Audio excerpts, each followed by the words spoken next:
BJP ఎట్లా కాదు, తెలుగుదేశం అయినా జనసేన అయినా వైసీపీ అయినా ఒక్కడంటే ఒక్క మగాడైనా లేచి మాట్లాడా. అంటే మన పోలవరం ప్రాజెక్టుని లిఫ్ట్ ఇరిగేషన్ ప్రాజెక్టుగా చేయాలనుకున్నారు. కేవలం 83,000 కుటుంబాలకు R&R ప్యాకేజ్ ఇవ్వకుండా తప్పించుకోవడానికి ప్రాజెక్ట్ హైట్ను కుదించేస్తున్నారు, నీళ్లు నిల్వను కుదించేస్తున్నారు.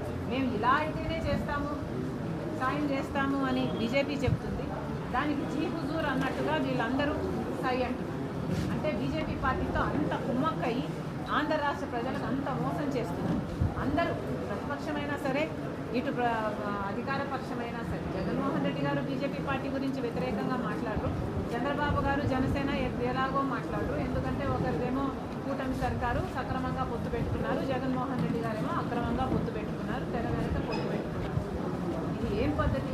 మన రాష్ట్రానికి ఇంత అన్యాయం జరుగుతుంటే, కనీసం మాట్లాడలేని పరిస్థితి ఉంటే, బీజేపీ ఇంత అన్యాయం చేస్తుంటే చంద్రబాబు గారు సమాధానం చెప్పాలి. ఎందుకు పొత్తు పెట్టుకున్నారు? మన రాష్ట్రానికి బీజేపీ పార్టీ ఏం చేస్తుందని పొత్తు పెట్టుకున్నారు?